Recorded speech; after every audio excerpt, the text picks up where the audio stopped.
હમણાં તો એવું આવે છે કે ભગવાન જેવું કાંઈ છે નહીં, આ લોકો ખોટે ખોટા અંધશ્રદ્ધા ઉપર લઈ ગયા છે. તો બતાવો ભગવાન એટલે શું? તારા બાપુજીની અણહાર આવે એ ભગવાન? હાલે યાર. ત્રીજી વાત કે બીજી વાત, તમારા આંગળીના અંગૂઠાનો સાહેબ સાપ એક ને એક બીજી વાર ન આવે. આ પરમાત્મા કેવો હોશિયાર છે. નકર એને ખબર હતી કે આ 10 થાય મારા દીકરા બીજા નામે ગોબાવી નાખી. ભગવાનને કેટલી ખબર હતી. બોલો કાન આપ્યા, નકર કાન ન આપ્યા, ખાલી કાણા જ આપ્યા હોત તો સાંભળાત ને. પણ ભગવાનને ખબર હતી કે આ રોયાવ મોબાઈલ આવશે, પછી ચશ્મા આવશે, તો દાંડલાના બિચારા ચશ્મા દાંડલા ક્યાં નાખશે કાંઈ, પછી ખોપરીઓમાં ખીલા ન ખાય. એટલે ભગવાનને દાંડલા રાખવા હાટો એટલે બે સોનારા વધારે માર્યા. નકર આ ખોટો માલ બગાડ્યો કે નહીં આ મૂક્યો હમણાં. આપણે પુરુષને તો આ કાન કેટલા મોંઘા પીડ્યા જોયું કે નહીં તમે? બધા ઠામુકા લોચત ઝુમર બુટીમાં એ બધા નીકળી જાત ને આપણે. હા આ વ્યવહાર કરી તો સીધા મોકલવા પડે. શું કામ? આ માલ ભગવાનને લગાડ્યો છે. એટલે ભગવાન છે સાહેબ. ઘણા હકીકત કે ઘણી એવા ગ્રુપો છે કે ભગવાનને નથી માનતા. ભગવાન જેવું કઈ છે જ નહીં. ભગવાન એટલે શું? તારા માલી આત્મા વયો જાય પછી ડોક્ટરની તાકાત નથી કે તારું પૂતળું ઊભું રાખી શકે.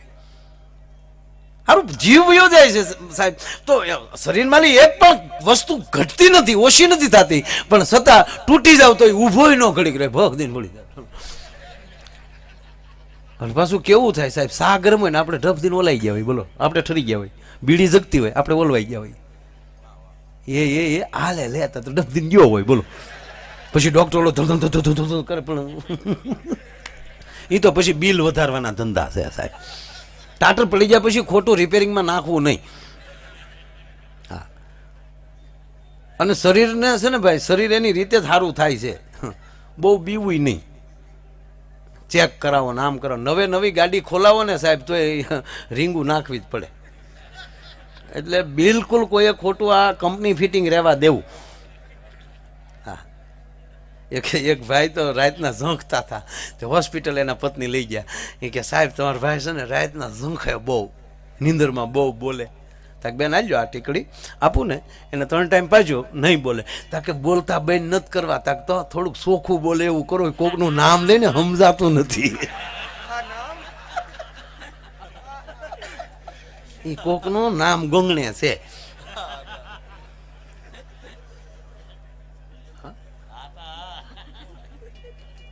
પણ મારે તમને આનંદ કરાવો છો. હું દાંત કઢાવવા જ આવ્યો છું. મારી પાસે ગણ્યાનો સાટો છે નહીં. હા, તમારે અમે આનંદ જ કરવો છે આપણે. અને એમાંય તમે આમ બધા ઘણા તો સજોડે આવ્યા છે.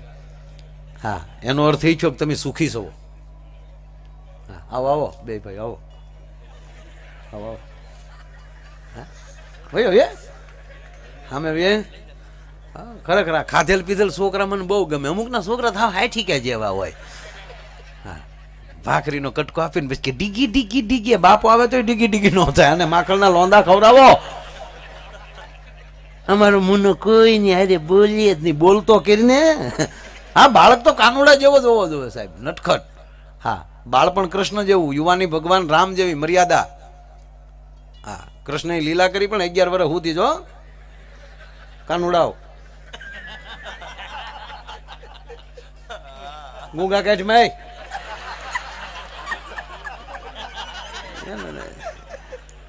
આવી ઓરો આવી ને છે. હું કઈ સમજાતું નથી, કાંકો થઈ ગયો. બાળપણ ભગવાન કૃષ્ણ જેવું હોવું જોઈએ, અને યુવાની મર્યાદા પુરુષોત્તમ રામ જેવી હોવી જોઈએ, અને ગઢપણ ભોળાનાથ જેવું હોવું જોઈએ. ગઢપણ આવી જાય પછી બધું મૂકીને ભોળાનાથની ઘોડે તપ કરાય. પણ હવે દાસભાઈ એવું છું છે, માણસ જેમ ગઢપણ પકડતો જાય ને એમ કાનુડા જેવો થતો જાય. આખો દી ઓટલે બેઠો ને આ કોના હોવ નીકળ્યા. તું રેવા દે ને ભાઈ, તું જ માગા લઈને ગયો છો. આ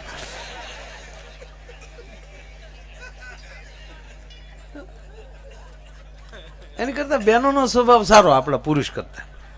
હા, આપણે છે ને પુરુષ છે ને લખણ ખોટા છે આપણે. હા, ઘરે ઘરે જેઠાલાલ નીકળો, આ તો આપણે તપાસ નથી કરતા.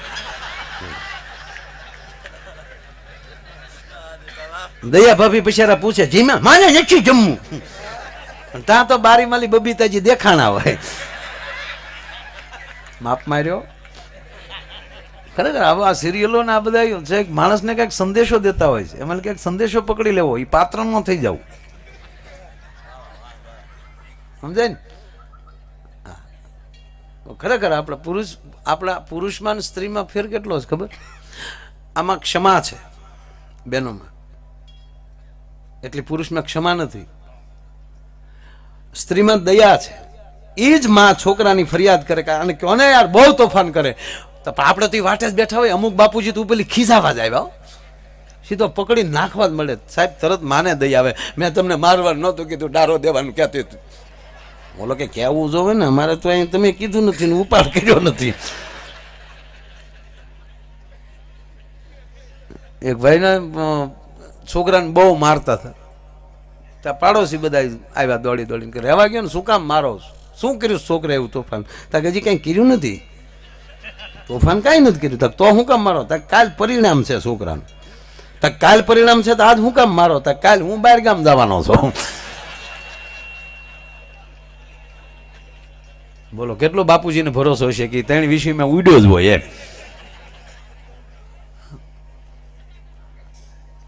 અને ત્રીજી વાત એ છે કે જે વાલીને અંગ્રેજીની ખબર નથી એ એના વાલી એ છોકરાઓને ઇંગ્લિશ મીડિયમમાં મોકલે. એ મીડિયમ છે, ઇંગ્લિશમાં ભણાવો ને એ મીડિયમ છે. આપણું ગુજરાતી જેવું ને હિન્દી જેવું એકેય નથી. એવું લાગે ઘરે સંસ્કૃતનો એક શ્લોક શીખવાડી ગયો ને છોકરાનો, એ જિંદગીમાં તમારા ધંધામાં સંસ્કારમાં પાછો નહીં પડે. ભલે 150 સ્પેલિંગ પાકા કરી નાખે, પણ એક ખાલી એક જ ગીતાનો શ્લોક છોકરો કંઠસ્થ કરી લે તો સાંભળી લો, એ જિંદગીમાં કોઈ દી પાછો ન પડે. અને હું તો બેઠેલા તમામ યુવાન મિત્રોને કહું, જ્યારે જ્યારે અટવાવ ને કાંઈક, દરેકને પ્રશ્નો હોય જ, કોઈની સલાહ ન લેવી, ગીતાજી લઈને બેસી જવું. ગમે એવા પ્રશ્નો હોય, ગમે એવી જંજાળમાં તમે પડી ગયા હોય, તમારે પરફેક્ટ સાતીમાં આમ દામ દેજો મને જો આમાં ફેર પડે સાહેબ. તમે કોઈ પણ પરિસ્થિતિમાં હો, કોઈ પણ વ્યક્તિ, બહેનો ભાઈઓ બધા કોઈ પણ હોય, જીવા આત્મા કોઈ પણ, ગમે એવી તકલીફમાં તમે હલવાઈ ગયા હો, ત્યારે ગીતા લઈને બેસી જજો. 3 કલાક થાય ગીતાજી વાંચતા, અને ગીતાજી એવી રીતે વાંચજો કે તમે પોતે અર્જુન છો અને કૃષ્ણને પ્રશ્ન પૂછી રહ્યા છો, અને એની અંદરથી તમારા પ્રશ્નોના જવાબ ન મળે સાહેબ તો માયો યાર ગાવાનું બંધ કરી દે સાહેબ. જેવી વ્યક્તિ વાંચે ને એવા જ એના અર્થો નીકળે ભલા માને. નકર આપણે મૂળ તો શું થઈ ગયું છે, સત્યનારાયણની કથામાં જાય તો શીરા હાટું શું આવ્યું છે હે? વાહ. અમારે પરસોત્તમભાઈ પિત્રોડા એટલે દાસભાઈ પિત્રોડા નિર્મા ગ્રુપ, તેમના તરફથી અહીંયા 51,001 રૂપિયા આવે છે. જોરદાર તાળીના ગળાથી વધાવો. શાબાશ મારો બાપ, વાહ. વાત એ કરતો કે લાલસા કરતા જે માણસ ચોખે ચોખ્ખો ભાવનાથી આવે ને, મેં જે શરૂ કર્યું હતું ત્યાં જવું છે, જો શ્રદ્ધા થઈ જાય, શ્રદ્ધા એક બેસી જાય માણસમાં, તો એ બુદ્ધિને પર કરીને એકલો ડાયરેક્ટ જો એમ કહેવાય કે એની શ્રદ્ધાની અંદર એ માણસ બેસી જાય તો એને વાર નથી લાગતી. મેં પહેલા કીધું ને, બુદ્ધિ જેવી માણસોને આપણે પોતે જ આપણને ભગવાન ન મળી શકે, કારણ કે આપણે એટલી બધી બુદ્ધિ આવી ગઈ છે. ભગવાન આવું કરે તો જ હું હાસું માનું, મારું કામ આમ કરે તો નથી. બેનો દીવા કરજો, મારો દીકરો 10માં પાસ થાય તો એ દશામાં 2 દીવા કરી, એટલે દશામાં પેપર દેવા જાય 2 દીવા હતું. તારા ઘૂઘુને વેલો જગાડીને ભાઈ નહીં, આપણે કાંઈ કરવું નથી, બધું ભગવાન ઉપર ખોટું છોડી દેવું. ભગવાન કરે છે સાહેબ. આગળ હમણાં જ જેને માં મોગલને યાદ કર્યા, ભગુડા વાળીને. બાપુ 8/11 મહિનાની 8 તારીખે પરસોત્તમભાઈ ચાયલાનો એક માણસ પિકઅપ ગાડી લઈ અને પેસેન્જર લઈને ત્યાં રાતે આવ્યો, ભાડું લઈને. રાતે પાર્કિંગમાં એની ગાડીની કેબિનમાં સૂતો હતો. બાજુમાં હળવદ ભગુડા બસ ત્યાં નાઇટ રહી, ઘણી બસું રાત રહી છે, પણ હળવદ ભગુડા બસ આ જાહેરમાં કહું સાહેબ, એના ડ્રાઈવર લીંબડીના રાણા સાહેબ કરીને દરબાર, એના ડ્રાઈવર, એને ભગુડા રોટી મૂકતા જ નથી પોતે. કલાકો ભલે ઓછી મળે પણ કે મારે ભગુડા રૂટમાં ચાલવું, એ રોજ ત્યાં બસ રાત રહે છે. એમાં આ પિકઅપ ગાડીવાળો ભાઈ એની કેબિનમાં બેઠો થયો અને બસની બાજુમાં જ એની ગાડી પડી હતી ને એને સીધી બસની ટાંકી દેખાણી ડીઝલની, અને આની પાસે પૈસા નહીં હોય અને પાછો હાઢુભાઈ ને એને લઈને આવેલો એટલે એન્ટ્રીમાં. હકીકત બન્યું સાહેબ, 11 મહિનાની 8 તારીખ કહું તમને. એટલે રાતે ઊભો થયો ને બીજું કોઈ હતું નહીં અને એમ કે મને કોણ ભાળે, પણ જે આખા જગતને ભાળે છે એના ધામમાં તું બેઠો છો એ એને ભૂલાઈ ગયું. અને સાહેબ એને એસટી બસની ટાંકીનું ઢાંકણું તોડ્યું અને બાજુમાં જ એની ગાડી પડી હતી એટલે ડાયરેક્ટ પાઇપ મારી અને આની ટાંકી એને ફૂલ કરી લીધી એની પોતાની. એ ગાડી લઈને નીકળી ગયો ત્યાં લઈ. જ્યાં સુધી એનું પોતાનું ડીઝલ હતું ત્યાં સુધી ગાડી ચાલી એની. જેવું એસટીનું ડીઝલ ચાલુ થયું એટલે ગાડી બંધ. ગેરેજ વાળાને બોલાવ્યા, જોયું, એને પમ્પિંગ કર્યું, પાઇપ જોઈ, ડીઝલ વ્યવસ્થિત પંપ સુધી પહોંચે પણ ગાડી ન ઉપડે. પછી એને વેમ પડ્યો કે મેં ઓલું ડીઝલ ચોર્યું એ તો નહીં હોય ને, એટલે પાછું પાઇપ મારીને ડીઝલ બારું કાઢી લીધું અને બીજું ડીઝલ નાખ્યું એટલે ગાડી સ્ટાર્ટ થઈ. સાહેબ એક દી નહીં, એ માણસે 2 દી આવા પ્રયોગ કર્યા અને પછી તો એને રમૂજ થઈ બધાને, જો આ ભગુડાવાળીનો જો પરચો એમ કરીને ગેરેજ વાળાને 3-3, 4-4 ગેરેજ વાળાને બોલાવ્યા. એ ડીઝલ પાછું એમ કહેવાય કાઢે અને પાછું એમ કહેવાય બીજું ડીઝલ નાખે એટલે એની ગાડી ચાલુ થાય, પાછું ડીઝલ કાઢી લઈને ઓલું એસટી વાળું ડીઝલ નાખે એટલે એની ગાડી હાલે નહીં. હવે એસટીના ડ્રાઈવર અમારે સવારમાં ત્યાંથી બસ ઉપડે, એ બગડાણા પહોંચ્યા એટલે એનો પોતાનો કાંટો નીચે જોયો બસ એસટીનો, કરે મારે થયું શું, એટલે એને એસટી ડેપોમાં ફોન કર્યો લીંબડીમાં કે ભાઈ મારી બસ તમે બીજા રૂટમાં મોકલી છે કાંઈ, કે ના. તો ચાલુ પછી એને કીધું નહીં કેમ શું થયું. એટલે અમારે તણસા ગામ આવે અને મહાવીરસિંહ લોંગ એના પંપે આ દરબારે ઓળખાણ દઈ અને સાહેબ ઉધારે ડીઝલ નખાયું, કારણ કે તો એસટીના ડ્રાઈવર ત્યાં પૂરું કરવું પડે નહીંતર તો તકલીફ પડે. અને એ માણસે ત્યાંથી 30 લીટર ડીઝલ નાખ્યું, છતાં ત્યાં જઈને કાંટે ચડાવી એટલે તોય એને 5-6 લીટરનું ઓલું આવ્યું. પણ બધાએ થોડુંક સમજાવીને કીધું કે ભાઈ મારે આમાં કાંઈક ભૂલ પડી છે.